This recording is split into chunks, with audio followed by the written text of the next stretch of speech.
대한 독한 이야기, 돈독한 이야기, 돈독톡 진행의 강채원입니다. 자, 재무 고민 같은 이 중요한 의사결정이 있을 때는 현명한 결정을 위해서 전문가의 도움이 필요할 때가 있죠. 네, 그러신 분들 위해서 저희 24시간 무료 상담 열어놓고 있습니다. 전화번호 0220-77-6252번으로 전화 주셔도 되고요. 문자 단문 013-3366-8289번, 장문은 샵 0988번으로 문의 주시면 저희가 친절하게 상담 도와드리도록 하겠습니다. 자, 본격적으로 시작해보죠. 정욱의 돈에 대한 독한 이야기, 돈 버는 토크, 돈독톡 시작해보도록 하겠습니다.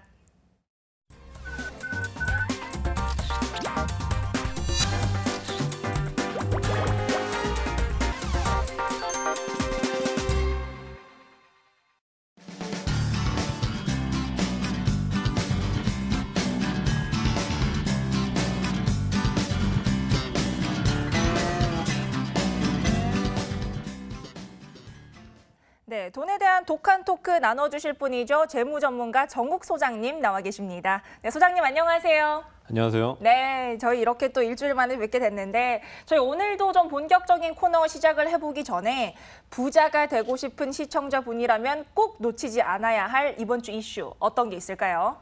네, 지난주에 미중 간의 관세가 실제로 이제 부과가 시작됐습니다. 네, 그렇죠. 네. 그야말로 이제 무역 전쟁이 개전했다, 뭐 이렇게 언론에서도 많이 얘기하는데요. 네. 그러나 오히려 투자 기회가 보이고 있다라는 말씀을 좀 드리려고 합니다. 보통 이런 무역 전쟁 같은 대외적인 악재로 인식이 되는 이벤트 같은 경우는 아무래도 투자 심리가 좀 위축이 되기 마련인데 이게 또 투자 기회가 될 수 있나요? 우리 앵커님은 학교 다니실 때 선생님한테 맞아보지 않으셨죠? 맞아보지는 않았어요, 네. 저는. 남학생들은 많이 저희 때는 맞았는데 네. 이게 이렇습니다. 선생님이 이제 때리려고 기다리고 있으면 엄청 공포스러워요. 그런데 그렇죠. 실제로 맞고 나면 오히려 이제 약간 카타르시스도 있고 맞기 전에 공포보다 덜하다. 훨씬 덜합니다. 예. 지금이 딱 이제 그런 거 아닌가 싶고요. 지난주 금요일 날 우리 한국 시간으로 1시에 미국이 예고대로 이제 중국에 관세를 부과했고 네. 중국도 역시 그의 관세 부과로 이제 맞대응을 했습니다. 언론에서는 뭐 무역 전쟁이 발발했다, 큰일 났다, 뭐 떠들었습니다만 사실 이 관세를 발효한 직후에 중국 상해 증시는 0.5% 정도 상승을 했습니다. 이번 주에도 약 한 3% 정도 상승을 하고 있습니다. 이게 아까 이제 말씀드렸다시피 이게 관세가 딱 부과가 되니까 그동안 아주 우려했던 일들이 어쨌든 확정이 됐단 말이죠. 그렇죠. 그렇게 되면서 불확실성이 이제 해소가 됐다. 뭐 벌어질 거 벌어졌으니까 네. 이렇게 좀 시장의 반응이 주된 것 같습니다. 올해 상반기에 세계 경제는 여전히 확장세였습니다. 수출도 계속 늘어나고 있었고 그런 경기는 상당히 좋고 주가가 좋을 수밖에 없는 상황이었습니다만 트럼프의 이 무역 전쟁 로 인해서 네. 이 중국을 비롯한 신흥국 증시가 이제 신흥국 증시에 찬물을 끼얹었다 이렇게 말할 수 있는데요. 이게 G2 무역 전쟁에 대한 우려는 이미 충분히 시장에 좀 반영이 됐다라고 이제 보고 있고요. 네.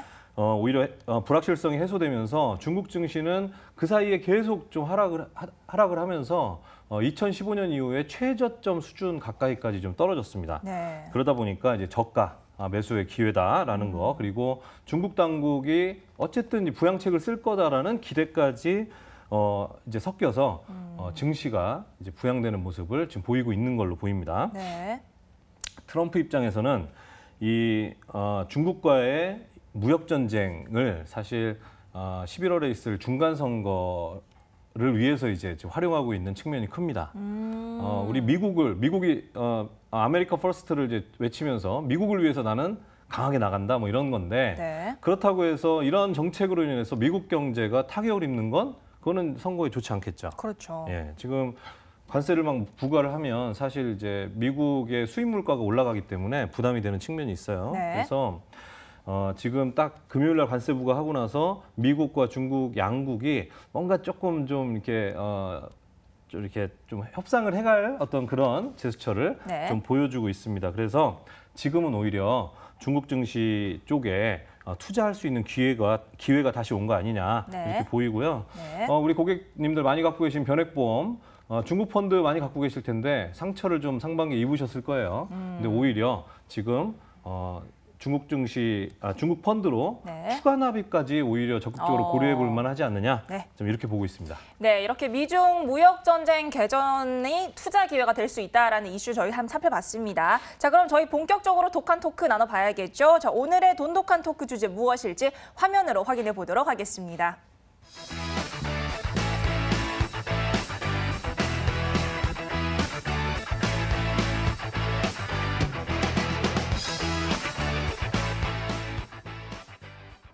네, 오늘의 주제 우리 집 가난하게 만드는 보험 바로 그 2편입니다. 사실 지난주에도 반응이 굉장히 뜨거웠거든요. 뭐 부자가 되고 싶어서 혹은 나중을 위해서 들어뒀던 보험이 실제로 우리 집 가게를 갉아먹고 있다라는 게 어떻게 보면 좀 충격으로 다가왔을 수도 있을 것 같은데 네. 자, 오늘은 또 어떤 키워드로 저희 살펴볼지 화면으로 키워드부터 만나보고 오겠습니다. 네, 첫 번째 키워드는요. 갱신형 보험료의 리스크. 갱신형인 경우에는 사실 가입할 때 보험료가 저렴하다 보니까 많이들 이용을 하시는데 사실 계속해서 오른다는 점보다는 지금 당장 좀 저렴하다는 게 아무래도 좀 많이 어트랙티브하게 작용을 하는 것 같아요. 어떻게 보면 될까요? 맞습니다. 이제 갱신형 보험은 보험료가 가입할 때 상당히 쌉니다. 그렇죠. 네, 그래서 그것을 강점으로 해서 판촉이 좀 많이 되고 있습니다만 네. 갱신형 보험에 대해서 사실 잘 모르고 있는 부분들이 있습니다. 그 부분을 좀 말씀드리려고 하는데요. 네. 제가 이제 지난 방송에서 네. 보여드렸던 이 건강보험공단의 이제 자료인데 이 파란색 그래프가 연령대별로 인당 진료비를 보여주고 있는 겁니다.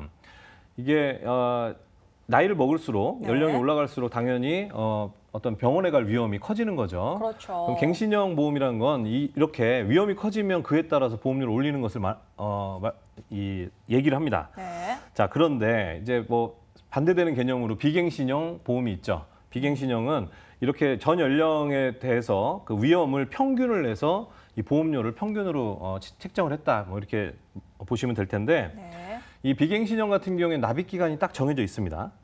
예, 뭐 10년 납, 20년 납 이렇게 딱 정해져 있어요. 근데 갱신형은요, 납입 기간이 정해져 있지 않습니다. 그렇죠. 예, 근데 이제 뭐 1년 갱신, 3년 갱신, 5년 갱신 뭐 다양한 그 갱신이 있는데 많은 분들이 사실 이 갱신형도 비갱신형처럼 납기가 있는 줄 압니다만 이걸 갱신을 계속해서 80세까지 또는 100세까지 보장은 받을 수는 있지만 네. 그 기간 내내 보험료를 내야 된다는 걸 정확하게 아는 분들은 또 많지가 않습니다. 아, 그렇죠. 예. 이제 그런 위험이 있겠고요. 네. 또 문제는 네. 이 갱신형 보험을 판매를 하시는 이제 설계사분들이 어떻게 설명하냐면 이게 가입할 때는 이제 비갱신형보다 싸다는 걸 강조를 하면서 또 그렇죠. 하나는 별로 오르지 않을 것처럼 얘기합니다. 별로 네. 오르지 않을 것이다. 네네. 오르긴 하지만 뭐 감당할 수 있는 정도입니다라고 얘기하는데요. 이 설계서 같은데 보면 이제 갱신형 보험은 보험료가 어떻게 올라가는지 그 갱신 예시표 같은 게 좀 들어 있습니다. 네. 그래서 제가 2011년도에 그 2011년도에 가입한 고객이 그 당시에 그 설계서에 있었던 갱신 예시표하고 네. 그 고객이 지금 2018년도에 그 나이가 그분이 이제 그대로 다시 설계를 했을 때 실제로 보험료가 어떻게 지금 나오고 있고 앞으로 또 지금 설계서의 갱신 예시표는 어떤지 이걸 가지고 그래프로 이제 표현을 한 겁니다. 파란색이 2011년도의 그 갱신 예시표고요. 네. 빨간색이 2018년도 설계서의 갱신 예시표인데요. 네. 빨간색이 훨씬 더 높게 나와 그러네요. 있죠. 예, 그러니까 예시하는 것보다 더 높게 나오고 있다.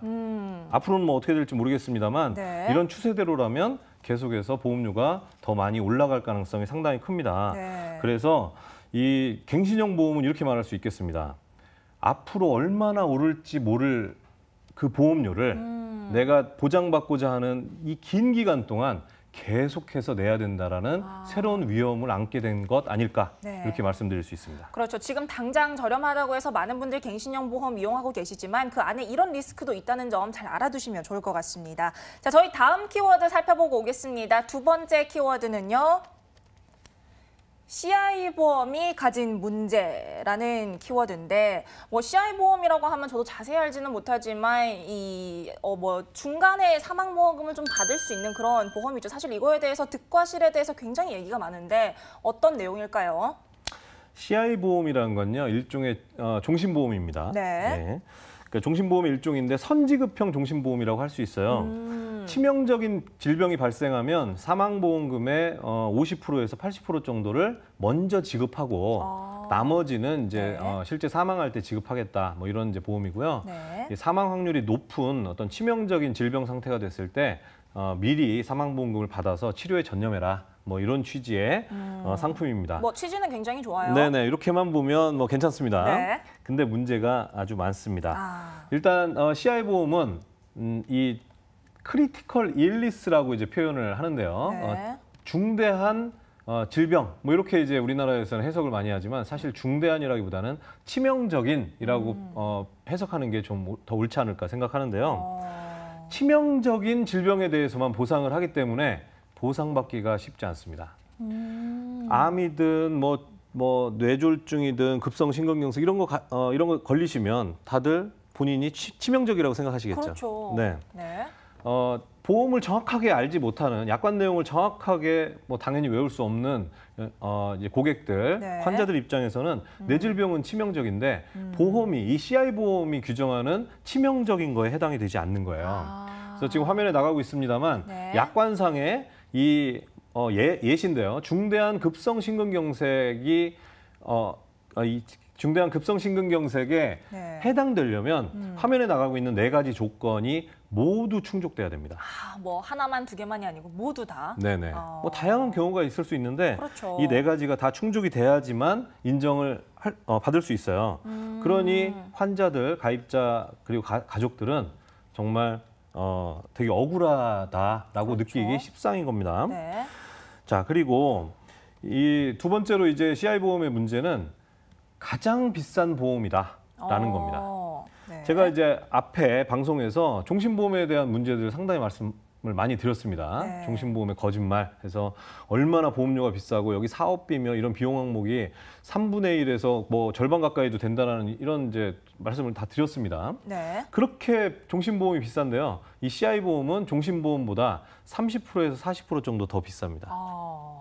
굉장히 비싼 보험이에요. 네네. 나중에 100세 또는 이제 사망할 때 받을 돈을 땡겨주니까 보험사 입장에서는 당연히 더 받는 게 당연하다고 할 수 있겠습니다만 네. 종신보험보다 더 비싸다는 거 네. 문제가 됩니다. 근데 더 문제는 이게 가장 비싼 보험인데 이 보험금을 타려면 그 서비스에 해당하는 보험금을 타려면 아주 낮은 확률의 어떤 질병 상태가 됐을 때 그것도 보험사와 힘겹게 싸우면서 받아야 된다는 거죠. 굉장히 머리가 아프겠네요. 예. 네. 그리고 또 하나 이제 이 문제점은 여기에서 규정하는 중대한 일리스라고 표현하는 여러 가지 항목들 중에 최초에 한 번만 보상을 해준다는 겁니다. 네. 보통의 다른 우리 가입하고 있는 뭐 종신보험도 그렇고 뭐 손해보험사에 있는 종합건강보험 이런 것들 보면 각 항목별로 보상해주죠. 네. 예, 암 걸리고 나중에 뭐 또 입원 수술 따로 할 수 있고 뭐 여러 가지 경우가 있습니다만 요거는 중대한 질병 최초로 한 번 걸린 것만 보상을 하기 때문에 확률이 더 낮아진다 이렇게 볼 수 있어요. 알겠습니다. 네, CI 보험 비쌉니다. 하지만 이만큼 보장 기준도 까다롭다는 점 가입하시기 전에 잘 살펴보시길 바랄게요. 자, 저희 세 번째 키워드 확인하고 오도록 하겠습니다. 세 번째 키워드는요. 내 보험 설계사는 어디로 갔을까? 저희가 어떤 얘기인지 알 것 같아요. 가입만 시켜두시고 사라지는 설계사분들을 말씀하시는 게 아닌가 하는 생각이 드는데 어떤 내용일까요? 네네. 이 보험이 우리 가정을 도와줄 거라고 생각해서 가입을 하지만 네. 실제로는 우리 가정을 오히려 더 가난하게 만들고 있는 측면들이 곳곳에서 발견되고 있습니다. 그러고 있어요. 예, 근데 그 상품들의 문제도 있고 보험사의 판촉도 문제가 있지만 사실 가장 우리 시청자분들이 뼈저리게 그 피부에 와닿게 죄송합니다. 피부에 네. 와닿게 이제 느낄 수 있는 부분은 나한테 이 보험을 판매한 설계사가 계속 있으면 좋을 텐데 그렇죠. 그나마도 그렇지 않다는 거죠. 제가 질문 한번 드릴게요. 네. 지금 가입하고 있는 보험 있으시죠? 있죠. 관리자들이 지금 관리를 잘 해주고 있나요? 아니라고 생각합니다. 네. 지금 그 가입해준 그 관리자가 계속 그 보험의 관리자로 계속 있나요? 아니요, 저는 전혀 그렇지는 않아요. 그렇죠. 네. 현실이 이렇습니다. 우리가 가입하고 있는 보험의 관리자가 처음에 나한테 이걸 권하고 가입시켰던 사람이 아닌 경우가 훨씬 더 많은 것 같고요. 네. 뭐 이런 얘기도 합니다. 한 2년 지나면 사라지더라. 없어지시죠? 네, 왜 2년일까요? 예, 그게 이제 2년이 지나면 이 계약이 해지가 돼도 판매자한테 손해가 발생하지 않는 게 있어요. 예, 그러니까 참 씁쓸한 건데 이제 네. 그런 어떤 얘기까지도 하는데요. 이제 제가 이제 이 설계사들이 그러면 계속 남아 있어야 되는 거는 왜 이게 중요하냐면요. 네. 사실 관리가 돼야 되기 때문에 그렇습니다. 근데 그렇죠. 여기서 말하는 관리는 네. 안부 인사하고 예, 날씨 좋습니다. 이런 게 관리가 아닙니다. 네. 예, 그런 것까지 해주면 좋지만 네. 그게 어떻게 이 금융 전문가들이 할 일이라고 하겠습니까? 그렇죠. 관리란 건요. 첫 번째, 이 계약이 유지가 되도록 관리하는 게 되게 중요한 부분입니다. 네. 여차하면은 보험료를 못 낼 수도 있고 이러이러한 사정 때문에 납입이 어려울 수도 있고 한데 그러한 어떤 부분을 계속해서 유지가 될 수 있도록 관리해 주는 게 중요한 부분 한 부분이 되겠고요. 네. 또 두 번째로 이제 중요한 관리는 보장성 보험이라면 보장성 보험의 목적은 보험금을 받는 서비스잖아요. 그렇죠. 예, 보험금이란 서비스인데 이걸 제대로 받아야 돼요. 근데 보험사들이 정당하게 줘야 될 것도 잘 안 주는 경우가 참 많습니다. 그러니 그럴 경우에 보험사에서 말도 안 되는 이유로 이거 안 됩니다라고 했을 때 고객들이 그거에 대해서 저항하고 싸울 근거가 너무 없어요. 그러니 그때 누가 있어야 되냐면 이걸 판매한 관리자가 옆에 있어서 보험사의 그런 어떤 기준이 부당하다는 것 그리고 어떻게 받을 수 있는 것을 가르쳐주고 코치해줄 수 있어야 됩니다. 이게 법으로 정해져 있는 건 아니지만 상식적으로 당연하다고 생각하고요. 세 번째로 관리라는 건 뭐 변액보험 같은 경우에는 수익률을 올릴 수 있도록 옆에서 도와줘야 되는데요. 이제 그렇지 않은 거죠. 있어야 뭐 도와주기라도 하죠. 그렇죠. 뭐, 예, 있어도 그 관리 잘 해주시는 분들이 많지도 않지만 네. 아예 사라지면 관리받을 수 있는 가능성은 하나도 없게 되는 거예요. 네. 그러니 이게 우리가 이제 보험으로 인해서 가난해지지 않으려면 사실 중요한 게 누구에게 가입하느냐가 아주 중요합니다. 네. 네, 시청자 여러분, 보험 가입만 해두지 말고 정말 꾸준한 관리가 중요하다는 점 다시 한번 좀 생각을 해주셨으면 좋겠습니다. 자, 저희 네 번째 키워드도 열어보고 오죠. 저희 네 번째 키워드는요. 변액 종신보험으로 수익이 가능할까? 수익을 기대하기 어렵다는 내용으로 들리는데 왜 그럴까요?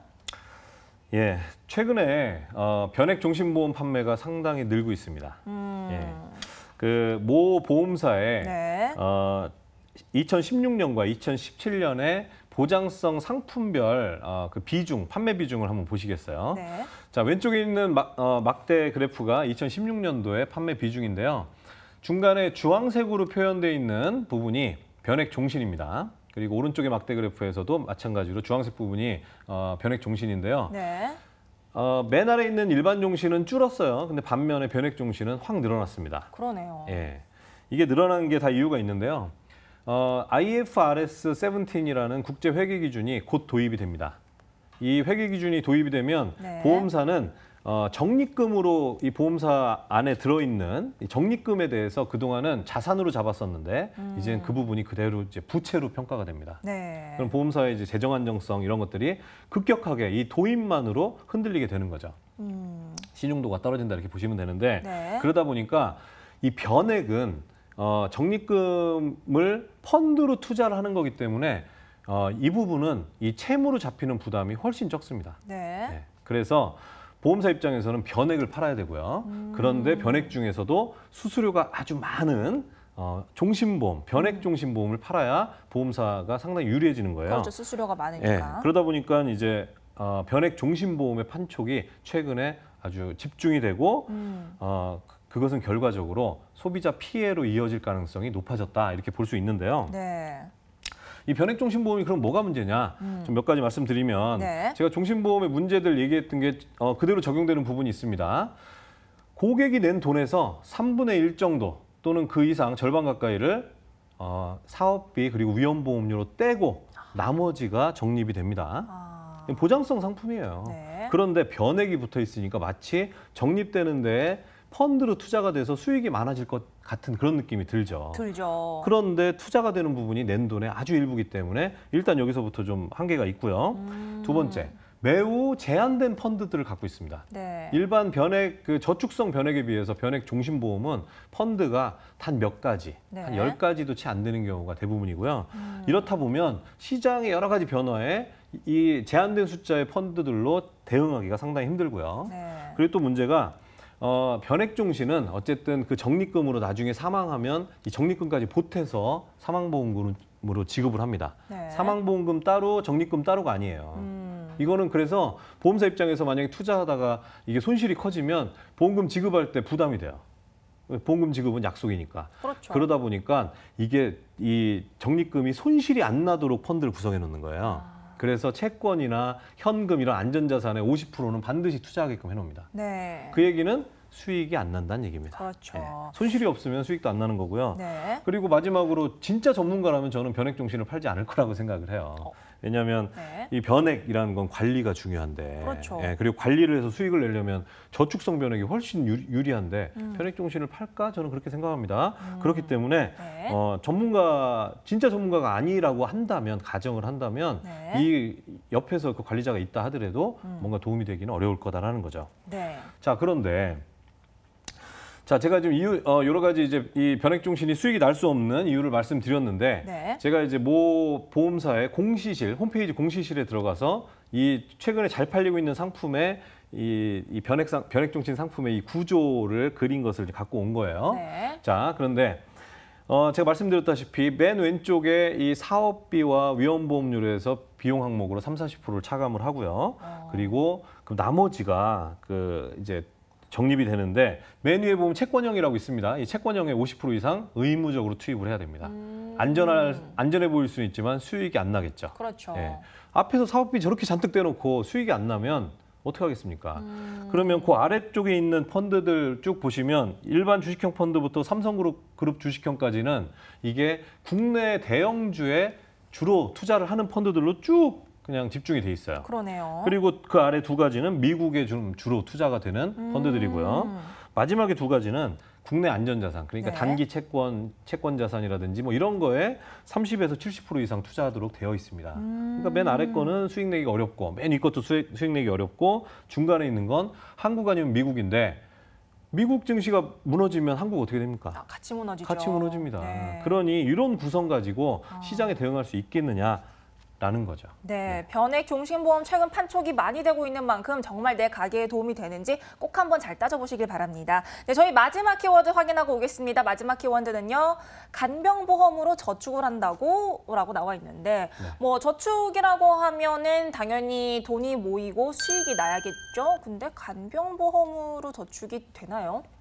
네, 종신보험의 거짓말 1, 2, 3편에서 말씀드렸던 네. 종신보험이 사실 저축이 아닌데도 불구하고 실제로 저축 효과가 아닌 것을 저축 효과인 것처럼 이제 판매하는 게 그렇죠. 되게 성행을 하고 있다는 말씀 드렸어요. 지금도 그렇습니다. 네. 주의하셔야 되는데, 이게 종신보험은 생명보험사 상품이죠. 그렇죠.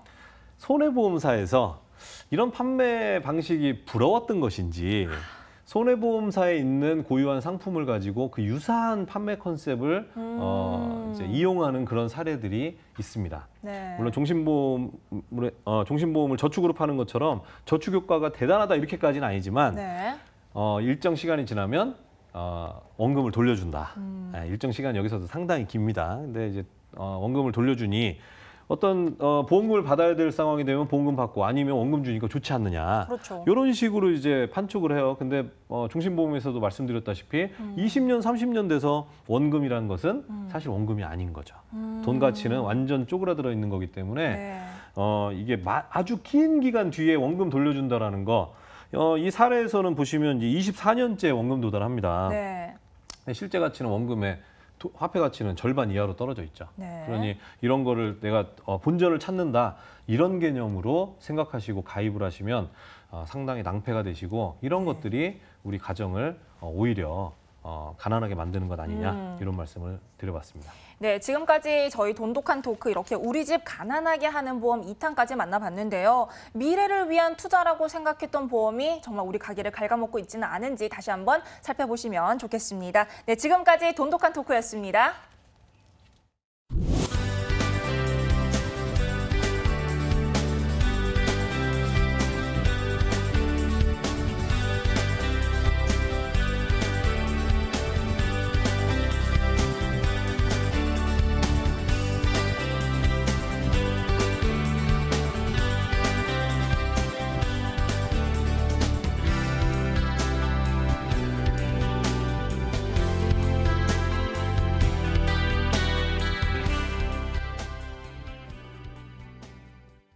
전국의 돈독한 이야기를 더 돈독하게 만나는 방법. 스텝 1. 모바일을 통한 참여 방법. 유튜브, 페이스북, MTN 머니투데이 모바일 앱에 머니투데이 방송을 검색해주세요. 언제 어디서나 모바일을 통해 만날 수 있습니다. 스텝 2. 문자를 통한 참여 방법. 샵 0988번으로 여러분의 궁금증을 보내주세요. 문자 한 통으로 간편하게 고민 해결. 스텝 3. 전화를 통한 참여 방법. 1대1로 자세하게 무료 상담 받고 싶다면 02-2077-6252번으로 지금 바로 상담 받으세요. 당신의 돈을 안전하게 지켜드립니다. 지금 바로 전화 주세요.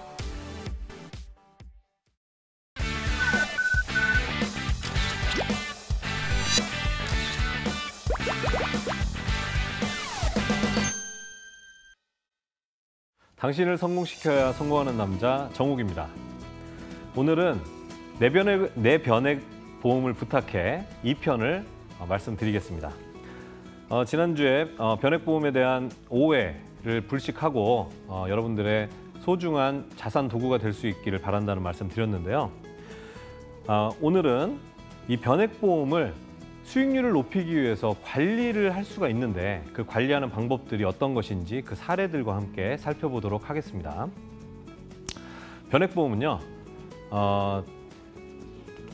여러분들에게 여러 가지 많은 이제 자산관리 도구가 있으실 텐데 변액보험은 단연코 최고의 자산관리 도구다라고 말씀을 드릴 수 있습니다.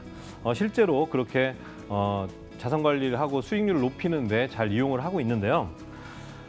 화면 보시면 여러 가지 펀드들로 구성되어 있는 다음 화면 보시면 여러 가지 펀드들이 쭉 지금 펼쳐져 있습니다.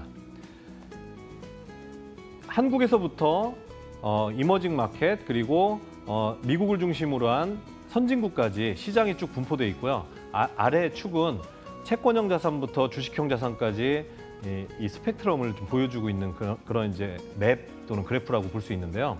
많은 펀드들이 있습니다. 우리가 많은 시청자분들이 이용하고 있는 그런 펀드들인데요. 만약에 상품 하나를 가입해서 이 모든 펀드들을 이용할 수 있다면 참 편리하지 않을까요? 가입으로만 끝나는 게 아니라 이 상품 하나를 가지고 전화 한 통화 또는 앱으로 터치 몇 번으로 이 다양한 펀드들을 계속 바꿔주면서 시장에 대응할 수 있다면, 그리고 바꾸는데 어떤 추가적인 비용도 들지 않는다면 상당히 여러분들에게 수익을 주는데 유리하지 않을까 싶습니다. 자, 오늘 그래서 이렇게 많은 펀드들을 품고 있는 뛰어난 자산관리 도구인, 그러나 많은 분들에게 오해를 받고 있는 변액보험의 펀드 관리에 대한 내용들을 자세히 설명을 좀 드리도록 하겠습니다. 펀드 관리에는요, 몇 가지 좀 기능이 있습니다. 그 첫 번째가 펀드 변경입니다. 많이 들어보셨을 겁니다. 펀드를 바꿔주는 겁니다. 아까 앞에 화면에서 그 다양한 펀드들을 바꿔주는 것, 그것을 바로 펀드 변경이라고 하고요. 기존의 특별 계정 자산의 구성 및 비율을 바꾸는 것, 그리고 기존에 선택되어 있던 펀드를 팔고 새로 선택된 펀드를 사는 것, 이게 바로 펀드 변경입니다. 이 정도는 다 아실 겁니다. 그런데 또 하나 기능이 있는데 바로 추가 납입입니다. 추가 납입은 기본 보험료, 즉 월납으로 처음 계약할 때 약속했던 기본 보험료로 들어가는 것 외에 추가로 더 내는 것을 얘기를 하는데요. 추가 납입을 할 때는 사업비가 없거나 아주 적은 게 특징입니다. 그렇기 때문에 추가 납입으로 투자할 때는 투자한 돈의 대부분이 특별계정, 즉 펀드로 들어가니까 고객 입장에서 상당히 유리하다고 할 수 있겠습니다. 그리고 추가 납입을 했으면, 그리고 기본 보험료를 냈으면 필요할 때 언제든지 또 찾아 쓸 수 있는 게 바로 중도 인출 기능입니다. 적립금의 일부를 인출해 쓰는 건데요. 이런 이제 기능들이 있는데 이 기능들은 알고 있지만 어떻게 이용해야 되는지는 또 다른 문제이고 많은 그 변액보험 가입자들에게 부담스러운 부분이기도 합니다. 그래서 실제로 그러면 이 펀드를 어떻게 선택을 하고 또 변경을 해줘야 될지 그 원칙들에 대해서 살펴보겠습니다. 자, 변액보험 펀드 선택과 변경의 원칙은요. 첫 번째로 수익률이 좋다고 환호하는 그런 펀드 또는 시장에는 투자를 피하는 게 좋습니다. 이미 그런 펀드, 그런 시장은 상당히 가격이 올라서 추가로 상승하거나 상승하기가 부담이 되거나 아니면 하락할 가능성이 더 높다라고 볼 수 있기 때문에 수익률이 좋다라고 해서 선택하는 건 피할 필요가 있습니다. 물론 수익률이 좋은데 더 상승할 수도 있습니다만 많은 경우 우리 시청자분들께서 펀드 선택을 잘못했던 경우는 많이 좋다라고 하는 펀드를 선택했을 때가 그런 경우가 많을 겁니다. 한번 생각해 보시면 이해가 되실 거고요. 두 번째로 이 변액보험이라는 걸 단기 투자를 위해서 가입하시는 분은 한 분도 안 계실 겁니다. 장기 상품입니다. 그리고 장기로 갈수록 유리한 측면이 분명히 있습니다.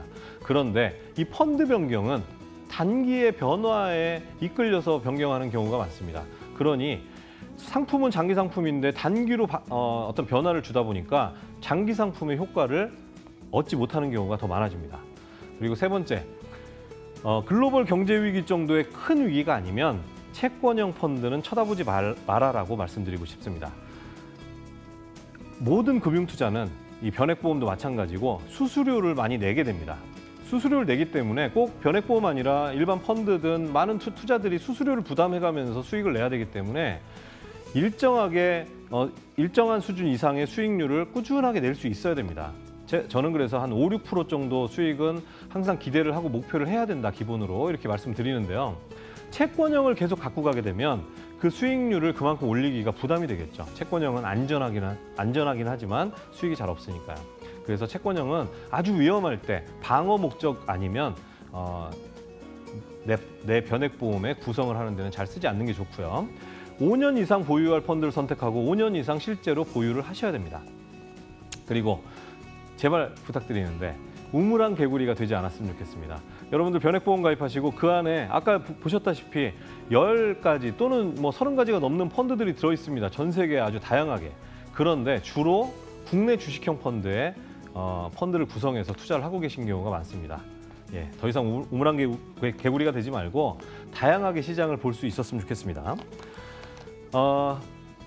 이 펀드 관리를 말씀드리기 전에 이 변액보험이 장기 상품이다 보니 이 장기 투자를 좀 제대로 이해하는 것부터 제가 먼저 설명을 좀 드리고 넘어가도록 하겠습니다.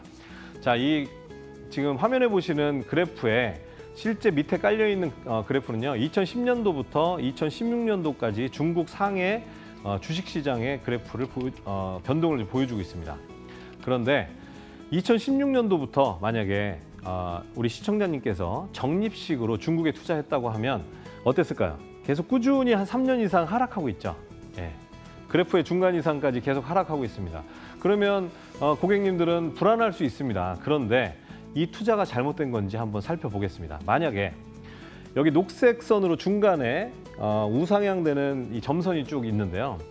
만약에 2010년도에 중국을 선택하고 그 이후에 꾸준히 저렇게 우상향해서 상승을 했다면 우리 시청자분들 기분은 좋으셨겠지만 실제로 그런 그래프를, 그런 변동을 보였을 때 저 화살표가 보이는 곳에서 이 중국 펀드를 팔고 다른 펀드로 펀드 변경을 했다라고 하면 이 중국 시장 상승한 걸로 먹을 수 있는 수익은 이 녹색으로 사선을 그은 이 삼각자처럼 생긴 이 부분이 고객의 수익이 될 겁니다. 뭐 좋습니다. 수익 냈으니까. 하지만 실제로는 저렇게 꾸준히 상승하지 않고 고객을 참 불안하게 만들면서 꾸준히 하락을 하다가 올라갔습니다. 이 경우에 수익은 어떠냐? 실제로는 녹색의 그 가상의 경우보다 더 많은 수익을 가져갈 수 있다는 것을 보실 수 있습니다. 빨간색으로 사선을 넣은 이 면적이 실제 이 중국 펀드에 투자했을 때의 수익률과 유사하다고 볼 수 있는 겁니다. 그렇기 때문에 장기 투자는 꾸준히 올라가는 게 좋은 게 아니라 장기에 올라갈 수 있는 곳을 찾아서 지금 계속 저가 매수를 꾸준히 하는 것이 더 큰 수익을 낼 수 있다는 점, 이 장기 투자에 대한 올바른 관점 새기고 넘어가도록 하겠습니다. 펀드 관리의 여러 가지 기능들 중에요. 우리가 사실은 많은 분들이 잘 알고 있는 듯 하지만 사실 아주 많은 분들이 제대로 모르고 있는 것이 있습니다. 그런데 아주 강력한 수익률을 올리는 강력한 수단인데요. 바로 추가납입입니다. 추가납입은 앞에서도 살펴보셨는데요. 추가납입에는 수시 추가납입과 정기 추가납입이란 두 가지 방법이 있습니다. 정기 추가납입은 아마 많은 분들이 알고 계실 겁니다. 정기 추가 납입을 해야 사업비가 낮아진대더라. 그래서 수익률이 올라간대더라. 이런 이제 설명을 좀 많이 듣고 좀 이해하고 있는 분들 계시지만 수시 추가 납입에 대한 부분은 잘 모르시는 분들이 대부분입니다. 그래서 뒤에서 제가 수시 추가 납입이 얼마나 강력한 힘이 있는지 한번 보여드리도록 하고요. 중도 인출 같은 경우에는 약관 대출과 좀 비슷하죠. 이 안에 있는 돈을 내가 일시적으로 쓰는 건데 중도 인출은 적립금에서 내 어떤 적립금에서 돈을 찾는 거라면 약관 대출은 적립금을 그대로 둔 채로 여기 이것을 담보로 대출을 받는 겁니다. 이런 좀 차이가 있고요. 추가 납입을 한번 좀 더 자세히 좀 살펴보도록 하겠습니다. 제가 3개의 사례를 보여드릴 겁니다. 지금 이 사례는 자세히는 이제 좀 작아서 안 보일 수 있습니다만 2017년 초에 계약을 한 변액 유니버셜 보험의 사례입니다. 변액 유니버셜 종신보험 아닙니다. 저는 변액 유니버셜 종신보험은 절대 권하지 않습니다. 이건 저축성인 변액 유니버셜 보험인데요. 2017년 1월 달에 계약을 했습니다. 이제 3가지 사례가 다 똑같은데 1월 달에 계약을 하고 지금 5개월이 지난 6월 달에 이 지금 숫자들이 지금 보여지고 있는데요. 추가 납입 안 한 계약은 지금 이 표의 우측 하단에 보면 운영 수익률이 마이너스 5%라고 나와 있습니다. 그런데 추가 납입을 1배수로 추가 납입을 해보겠습니다. 똑같은 시기에 가입한 계약이고 이거는 추가 납입 1배수를 했더니 역시 표의 우측 하단에 누적 운영 수익률 이쪽 보시면 이게 0.46%라고 보실 수 있습니다. 아까 추가 납입 안 했을 경우와 똑같은 펀드로 운영을 했는데 마이너스 5%에서 지금 이제 0%를 살짝 넘어섰습니다. 만족스럽지 않으실 겁니다, 여전히. 장기 상품이기 때문에 가입한 지 첫 6개월이라서 좀 그런 거고요. 자, 이번에는 2배를 추가 납입할 수 있는 걸 최대한 한 사례를 보여드리겠습니다. 같은 시기에 계약을 했고 같은 시기에 이 숫자들을 보고 계신 건데요. 여기 보시다시피 누적 운영 수익률이 2.12%입니다. 같은 펀드, 같은 상품, 같은 시기에 운영을 했는데 추가 납입을 2배로 하니까 안 했을 경우에 마이너스 5%에 비해서 약 7% 정도 수익이 올라가는 효과를 보실 수 있습니다. 그래서 추가 납입은 적극적으로 활용하시는 게 좋은데요. 여기서 아까 말씀드렸던 추가 납입의 2가지 정기 추가 납입과 수시 추가 납입의 차이에 대해서 말씀드리겠습니다. 하수의 정기 추가 납입 그리고 고수의 수시 추가 납입이라고 이제 표현을 해봤는데요. 하수의 정기 추가 납입. 정기 추가 납입은 안 하는 것보다 하는 게 좋지만 그래도 여전히 최고의 수는 아니라는 겁니다. 자, 50만 원을 가지고 투자를 합니다. 추가 납입으로. 그런데 정기 추가 납입은 5번에 걸쳐서 정기적으로 분할 매수를 해주는 겁니다. 그러면 주가가 2만 원일 때는 5주를 사고 쭉 떨어져서 5천 원일 때는 20주를 사고 이렇게 살 수 있는 주수가 달라지겠죠. 그렇게 해서 총 산 게 50주가 되겠고 현재 주가가 10,000 원이니까 50만 원을 가치를 보유하고 있는 겁니다. 그럼 50만 원 투자해서 50만 원이기 때문에 수익률은 0%죠. 고수의 수시 추가 납입을 보시겠습니다. 똑같이 50만 원을 투자하는데 이런 많은 경우에선 투자 안 하다가 많이 하락했을 때 한 번 주가가 5천 원일 때 50만 원을 한꺼번에 투자를 하니까 100주를 사게 됩니다. 예, 그래서 이 경우는 100주를 갖고 있고 현재 똑같이 10,000원이기 때문에 100만 원의 가치를 보유하고 있습니다. 50만 원 투자하고 투자 수익률 100%를 내고 있는 거죠. 그렇기 때문에 그냥 정기 추가 납입하는 것보다 시장 상황을 보면서 수시 추가 납입하는 게 훨씬 유리하다 말할 수 있겠습니다. 이런 이제 수시 추가 납입 정기 추가 납입이 뭐가 됐든 간에 하면 좋은데 하기가 쉽지 않지 않습니까? 그래서 사실은 전문가들의 관리가 필요한데요. 이건 2016년 1월 20일에 가장 유가가 낮게 떨어졌을 때입니다. 28달러가 채 되지 않도록 떨어졌을 때인데요. 이날에 고객들에게 안내를 했던 문자의 사례를 보시겠습니다. 이날 요 원유 가격이 가장 싼 날, 떨어졌던 날 이 원유에 대응하는 펀드에 추가 납입하시라는 그런 안내를 했던 사례입니다. 이렇게 관리를 한다면 상당히 높은 수익을 낼 수 있는데 그 수익률 사례는 이 화면에서 보시면 10개월 만에 102.3%, 그러니까 2.3% 수익을 낸 사례, 그리고 19개월 만에 123%를 수익을 낸, 그러니까 플러스 23%죠. 그리고 아까 그 원유에 투자했을 경우에는 4개월 만에 16%를 수익을 내고 그 수익까지도 다 중도 인출을 해서 원금과 수익을 중도 인출을 해서 수익을 직접 내 손으로 만질 수 있었던 그런 사례도 있습니다. 자, 오늘 변액보험이 갖고 있는 수익률을 올리는 방법에 대한 이 펀드 관리 방법에 대한 부분들을 실제 사례와 함께 살펴봤습니다. 앞으로 변액보험에 대한 이 관리 그런 기회 방법들 다음 방송에 조금 더 설명드리도록 하겠습니다. 예, 지금까지 당신을 성공시켜야 성공하는 남자 정욱이었습니다.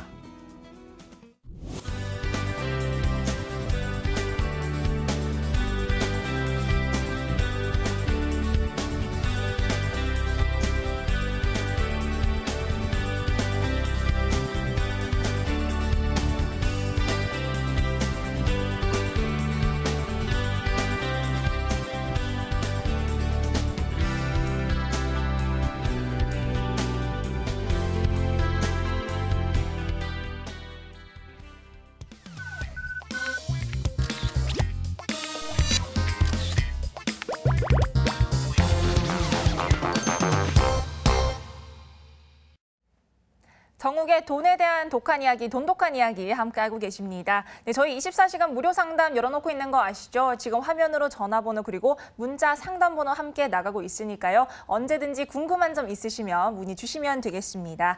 저희 이번에는 돈에 대한 독한 상담 코너입니다. 재무 관련 고민 있으신 분들 전화 주시면 되는데요. 저희 오늘 어떤 고민 가진 시청자님이 지금 전화 연결돼 있을지 저희가 전화 연결해서 한번 들어보도록 하겠습니다. 네, 안녕하세요, 시청자님. 예, 안녕하세요. 네, 안녕하세요. 반갑습니다. 정욱 소장님과도 인사 나누실게요. 안녕하세요. 안녕하세요. 네, 반갑습니다. 자, 오늘 어떤 고민 가지고 저희 문 두드려 주셨는지 고민 한번 들어볼게요. 예, 제가 직장 생활 10년 정도 했는데요. 네. 실은 그동안 은행에만 저축을 해왔거든요. 근데 워낙 저금리라서 이자도 작고, 그렇죠. 제가 워낙 또 돈을 안 쓰는 타입이라서 쌓인 돈은 꽤 많기는 한데, 네. 금액은 늘어나는데 언젠가부터 자산은 늘어난다는 느낌이 없네요. 네. 예, 그래서 이제서야 은행 말고 다른 방법도 찾아봐야 하는 싶은 생각이 들고 있었는데, 네. 마침 동생이 좋은 자산관리사 만났다고 자산관리 다 맡기게 됐는데, 너무 좋다고 자랑을 어찌나 하는지. 네. 그래서 이제 저도 뭔가 하긴 해야겠다 싶기도 하고 해서 전화하게 됐습니다. 네, 뭐 은행은 사실 금리가 낮긴 하지만 또 비교적 안정적이다 보니까 이쪽으로 투자를 저축을 계속 해오신 것 같은데 소장님 추가 질문 있으시면 질문을 좀 부탁을 드릴게요. 네, 이게 뭐 요새 이제 저금리가 계속되고 있고 이게 바뀌기 쉽지 않은 지금 상황이라 투자를 하지 않고 이제 뭐 돈 관리를 하기는 상당히 어려워졌죠. 네. 잘 전화하셨습니다. 제가 몇 가지 좀 여쭤볼게요. 은행에 이제 돈을 쌓고 계시다고 했는데 어떤 상품들로 지금 관리를 하고 계신가요? 그리고 어느 정도 지금 쌓여 있는지 좀 알려주시겠습니까? 예, 그냥 저는 월급 급여 통장에 다 그냥 쌓아놓고 있어요. 예, 금액은 한 1억 8천만 원 정도 됩니다. 네. 야, 저 혹시 직업이 어떻게 되시나요? 보통 이제 급여 통장에 이렇게 돈을 적지 않은 돈을 그냥 쌓기만 하는 경우가 이제 흔치 않은데 직업이 어떻게 되시죠? 예, 저 공무원이에요. 그 시청에 근무하거든요. 예, 직장이 네네. 좀 안정되고 제가 이제 부모님하고 같이 사는데요. 결혼 생각은 전혀 없거든요.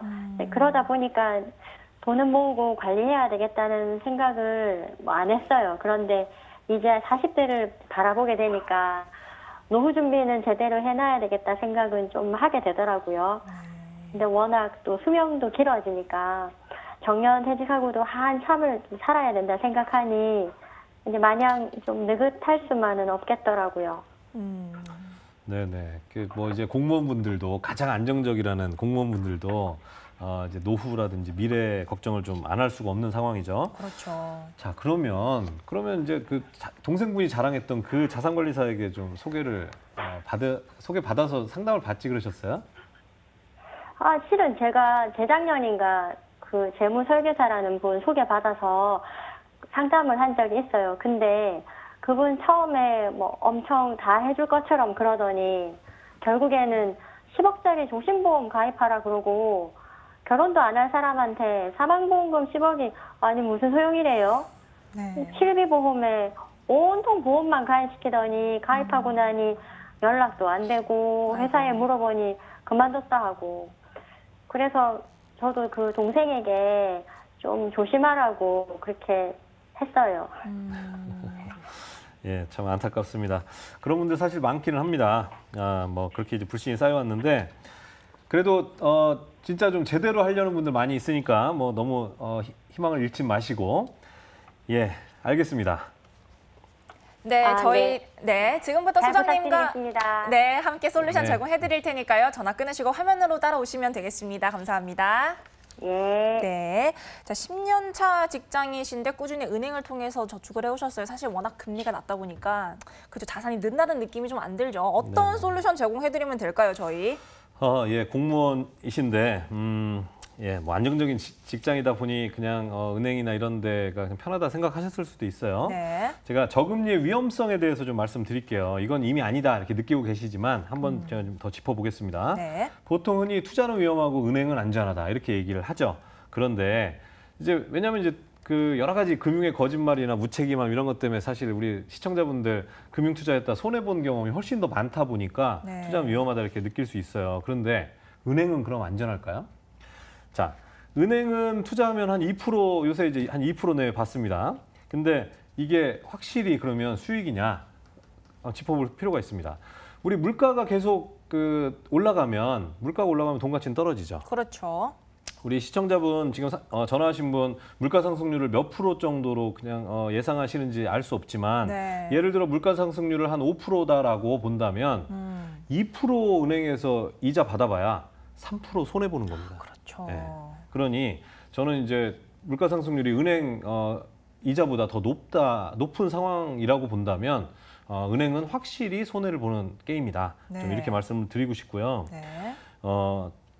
이게 뭐 투자가 위험하다고 하지만 이것도 사실 경험이 그럴 수는 있습니다만 투자가 반드시 위험하지도 않고 그렇다고 확실히 인플레이션 때문에 손해보는 은행만 할 수는 없으니 투자에 대한 것도 이제 고민을 해볼 필요가 있어요. 네, 그렇죠. 자, 이게 급여 통장에 이제 한 1억 8천을 그냥 쌓고 계시다고 하셨는데, 네. 예, 참 이 은행에서 이걸 가만히 뒀는지도 예, 신기하기도 합니다. 자, 급여 통장은 더 이자가 낮다 보니까 아까 말씀하신 대로 참 이게 뭐 돈은 부는데 자산이 더 쌓인다는 느낌이 참 지금 별로 없다 이런 느낌을 말씀하셨어요. 네. 당연히 그렇습니다. 10만 원 우리 시청자분들은 액면가로 사는 게 아니라 실제 돈의 가치로 살잖아요. 그렇죠. 10만 원 가지고 우리 20년 전에 했던 거랑 지금 똑같은 10만 원 가지고 지금 할 수 있는 건 너무나 차이가 있거든요. 그럼요. 그러니 물가 상승률을 넘어서는 수익을 얻어야 되는데요. 그러자면 이제 자산 배분해야 되겠죠. 예, 그래서 일단 비상금은 좀 일정하게 좀 남겨두시고 네. 이제 투자를 좀 자산 배분하셔야 되는데 기대 수익이라든지 위험, 유동성, 뭐 투자 기간 등등등 고려해서 자산 배분해야 됩니다. 네. 근데 자산 배분이라는 게 원래 한 대로 이제 뭉쳐놨다가 다 깨질 수 있으니 나눠놔야 된다는 거예요. 그럼 이거는 상품만 몇 개 쪼개는 게 아니라 투자하는 자산들, 지역, 무슨 어떤 섹터에 투자하느냐 이런 자산들을 분산하는 것도 필요하고 그리고 뭐 원화로 투자할 거냐 아니면 달러로 투자할 거냐 이런 통화를 분산하는 것도 필요합니다. 네. 그리고 실제로는 내 돈이 그럼 어디서 보관될지에 이 금융기관을 나누는 것까지도 자산 배분이라고 할 수 있어요. 네. 근데 지금 이제 많은 분들이 한국의 금융 시스템이라는 이 한 바구니에 계란들을 다 담고 있는 위험이 여전히 있습니다. 네. 그래서 자산 배분을 정말 통화 단위까지도 분배하는 이런 자산 배분으로 좀 투자를 좀 나서실 필요가 있고요. 네. 충분히 포트폴리오를 잘 하시면 그 위험을 좀 제거하면서 의미 있는 인플레이션 이기는 수익을 가져갈 수 있습니다. 자세한 부분은 전화로 좀 더 설명드리도록 하겠습니다. 네, 오늘 사연을 통해서 저희 저금리의 리스크에 대해서 좀 알아봤는데 이런 부분 시청자분들 유념하시면 좋을 것 같습니다. 네, 정욱의 돈독한 이야기 오늘 저희가 준비한 시간 여기까지입니다. 하지만 24시간 무료 상담 열려 있으니까요. 화면으로 보이는 전화번호로 언제든지 상담 신청해 주시면 되겠습니다. 그럼 저희는 다음 주 화요일 이 시간에 다시 찾아뵙겠습니다. 시청해 주신 여러분 고맙습니다.